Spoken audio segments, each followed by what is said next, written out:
Hi folks, I wanted to add a few closing thoughts on the full moon lunar eclipse in Taurus on October 28th. Now this is not the video on the full moon lunar eclipse in Taurus. That's the one I posted yesterday.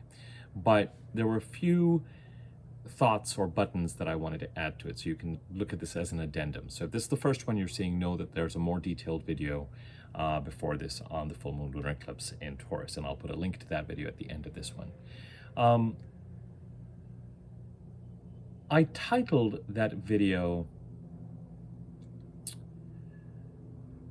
Assess. I was gonna do different things as if we were sort of coiled for action, and it seems that first and foremost, let me just say this. First and foremost, I think that I would be amiss, and I have acknowledged this in different ways, and it's really just an acknowledgement of, with this full moon conjuncting Jupiter, opposing Mercury and Mars together,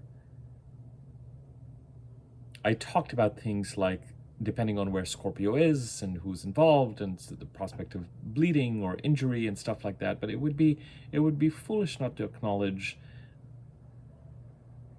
the visibility towards a certain amount of violence and the communication related to that violence, with Mercury and Mars getting closer and closer together and Mars coming closer and closer to the Sun. So I'm hoping that the conjunction with the Sun in the middle of November will lead to some sort of start of a reset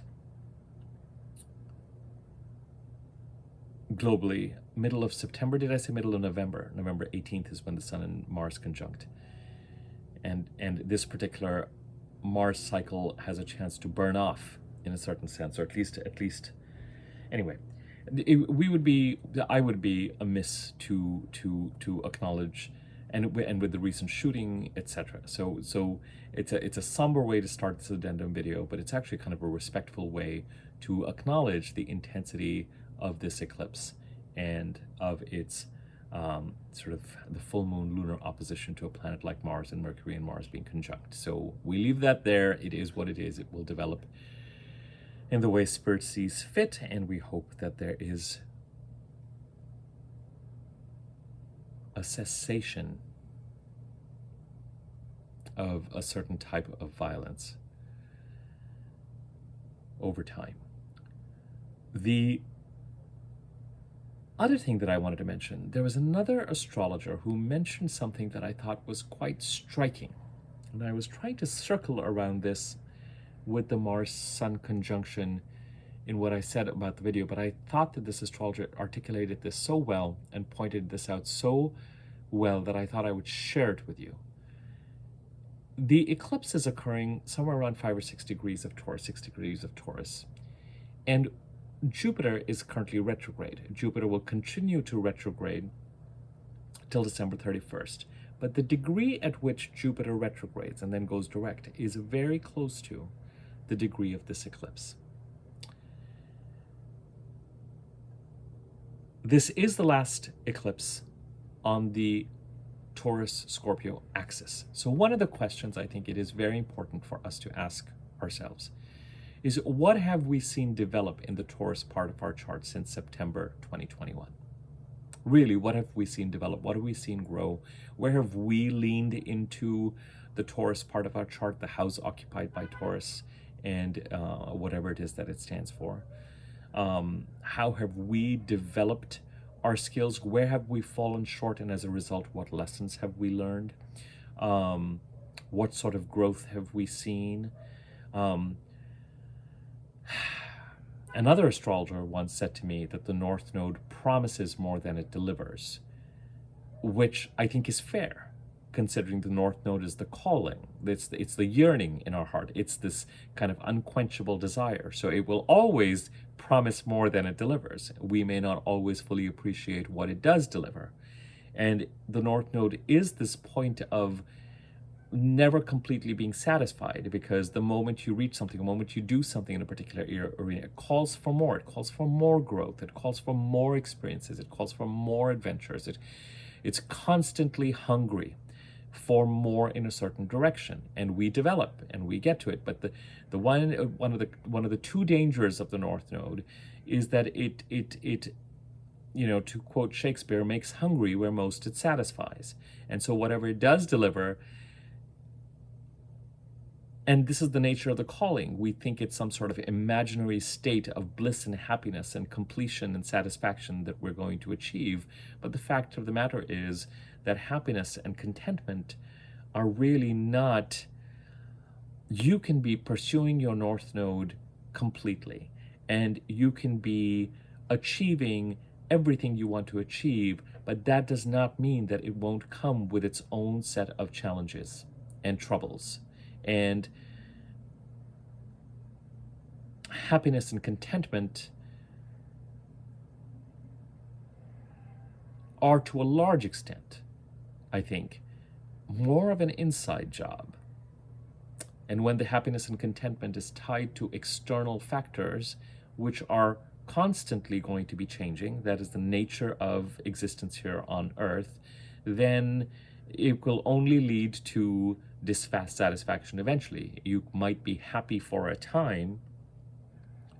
My goodness, I'm quoting all sorts of people.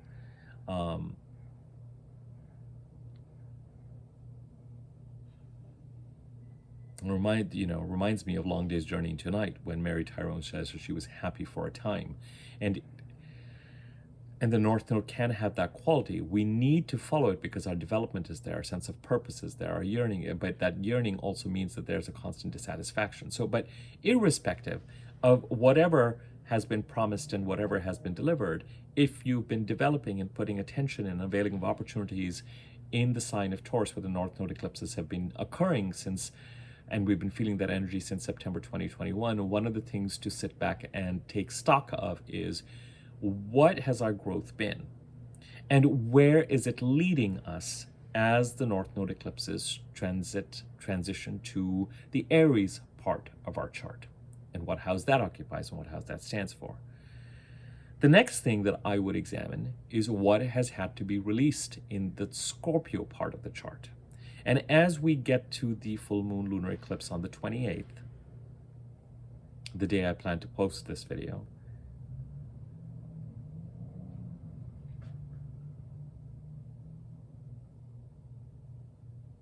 it becomes important for us to assess where we are at in that release process in the Scorpio part of our chart, and what still needs to be done in order to complete whatever it is that this eclipse cycle has created for us, the direction to go in now in the Aries part of the chart, and what is being released needs to be released in the Scorpio and the Libra part of the chart. And it's highly possible, because it's not like everything has a period or an end date and things flow into each other more than they end and a new thing begins, that through this assessment process, you will be quite clear as to where it is that you transition to, but that transition may yet not be complete. And I'm very intrigued by this notion or idea of this Jupiter transit in Taurus and Jupiter going retrograde till the 31st to the eclipse point and then going direct.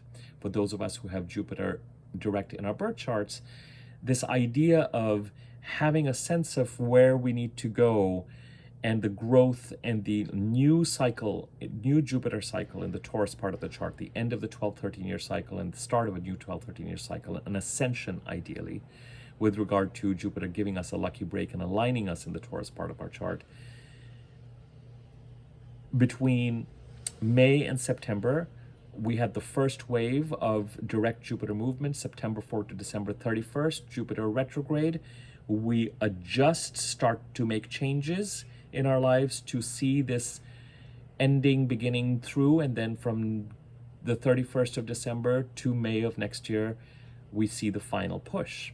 And so very intriguing that this full moon lunar eclipse and Jupiter's going direct point are pretty much the same. It may be this idea of assessment, because there were a few other things that I was thinking about. And I had to acknowledge that, as I've said to you before, it's been such a curious time since July, because we've had Venus retrograde, or we've had Mercury retrograde, and then when Venus went direct, Jupiter went retrograde, and then The Virgo new moon, when finally Mercury and Venus were direct, was ruled by a static, stationary Mercury. So it really has not been till the October 14th new moon in Libra that we have finally started to experience a certain amount of flow. But then Mars is now close to the sun, not visible, energy, drive, unbridled action, pursuit of goals, setting of boundaries. In some ways, taking the edge of Mars is not a bad thing, but it's not.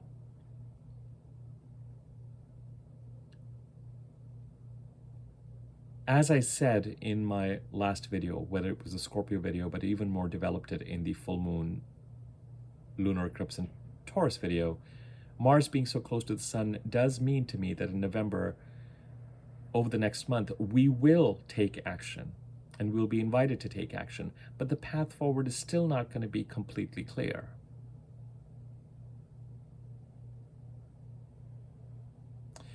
That's not fair.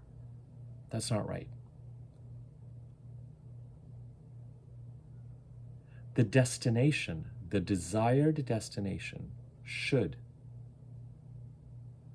as a result of and by the time we get to, this is it, folks. This is what I'm going to propose. This is it.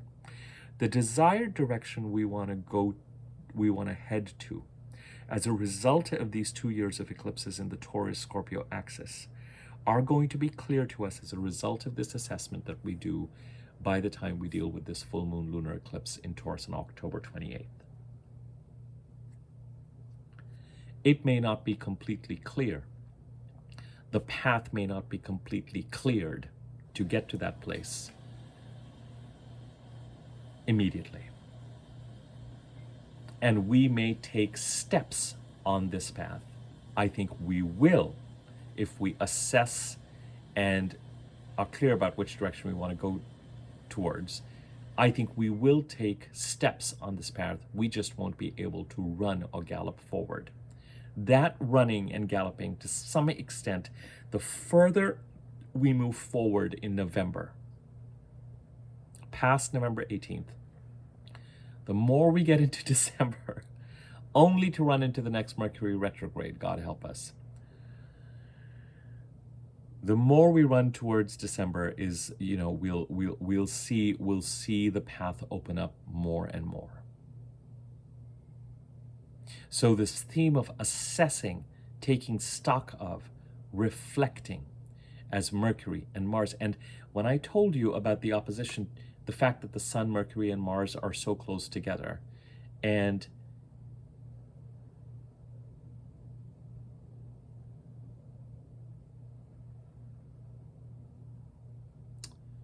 the Moon and Jupiter are close together in Taurus, and that's the opposition being created. It's really a resolve, and I think that's the word I finally went with. I kept toying between assess or resolve, and there was also this idea of somehow being coiled for action, like a cobra or a snake.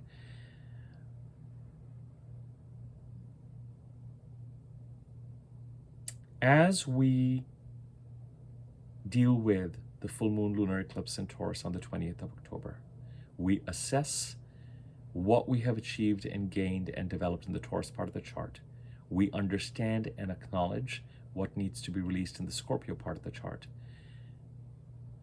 A lot of that is to support the end of a 12-13 year cycle and the start of a 12-13 year cycle in the Taurus part of the chart that Jupiter is creating, contributing to the authenticity that Uranus is trying to create in the Taurus part of the chart, acknowledging with the North Node switching into Aries, how the eclipses in Aries are going to continue that development, and how the release in Libra will also continue to develop the release that is occurring in the Scorpio part of the chart.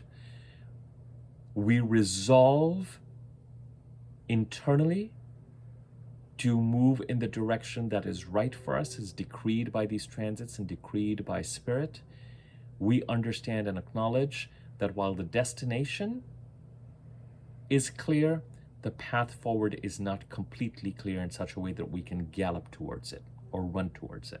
We still need spirit to, and our own ability to show up to opportunities and act in alignment with this resolve to help clear the path and light it well so that we can really move forward on it towards this destination that should now be clear to us.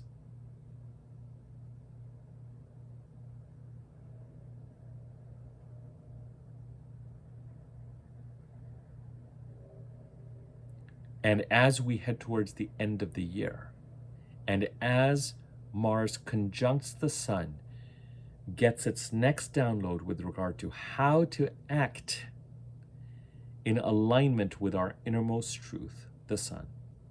And as the Sun moves forward and Mars gains greater and greater visibility, greater and greater visibility, greater and greater visibility, and as Venus and Mars remember that with the Venus retrograde, the one transit it was not able to make, and it is moving towards that February 22nd conjunction of Venus and Mars conjuncting in Aquarius. That is what we're heading towards.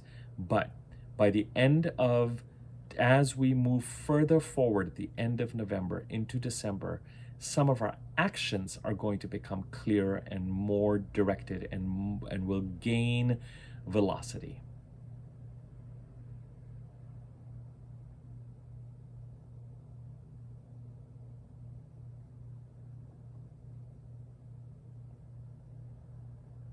And Jupiter coming back to the eclipse point and then going direct from there means that as we head into the beginning of the new year, into January, we have the opportunity to head in that direction. So the purpose of this final eclipse is to acknowledge the developments that the eclipses in Taurus and Scorpio have created, the transition and the development of those developments that the Aries Libra eclipses are now encouraging us to contemplate and act in alignment with, supporting the Jupiter transit in Taurus, supporting the Uranus transit in Taurus. We acknowledge, we resolve, and we let the path towards this destination that becomes clear to us and that we resolve to head towards become clearer and clearer and clearer as we head, as Mars gains greater visibility,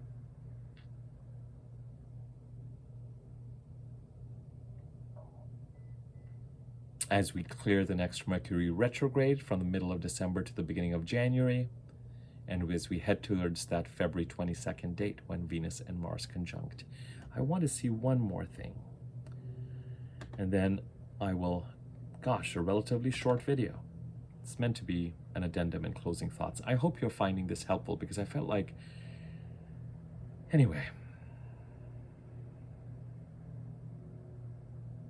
Sorry, just bear with me as my computer warms up super quick.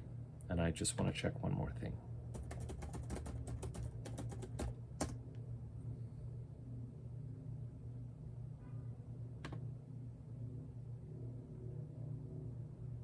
Thank you for your patience. I can't believe I'm just having you hang out here quietly in this space while I'm looking up something here.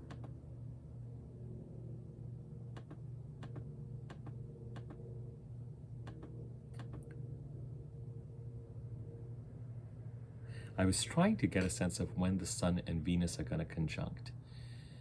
And they don't conjunct till 2024. So it is that Venus-Mars conjunction on February the 22nd that we have our eye on. With this cycle that started with, I talked about the fact that 2023 had two parts to it. One part started in November, December, with us being able to take a certain amount of action and experience something between the middle of February towards, let's say, April, May.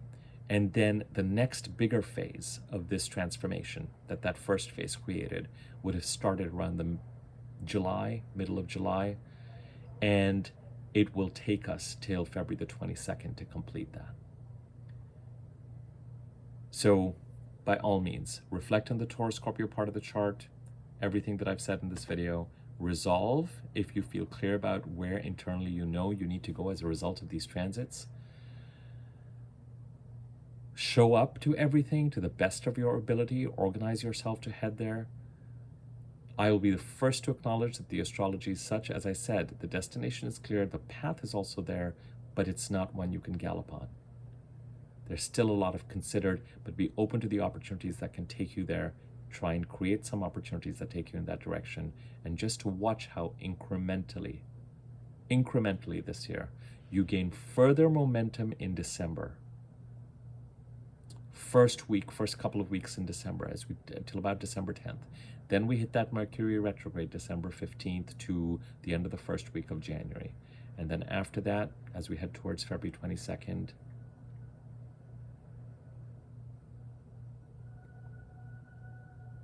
we are on our way.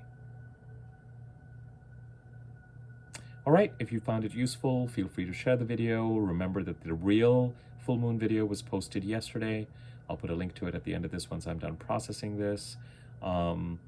Comment, like if you feel so inclined. It gives greater traffic. Thank you to everyone on YouTube. Thank you to everyone who does so. I really appreciate you. Subscribe to my YouTube channel if you haven't already. Click on the bell icon and the wiggly bell on top to be notified when I do new videos. There's one more video I want to do talking about the Venus-Neptune opposition next. And after that, I may need to give the frequency of these videos a bit of a break so that everybody has a chance to catch up on everything that I've been posting over the past week and a half. So that's my current thought. Until the next video, thank you.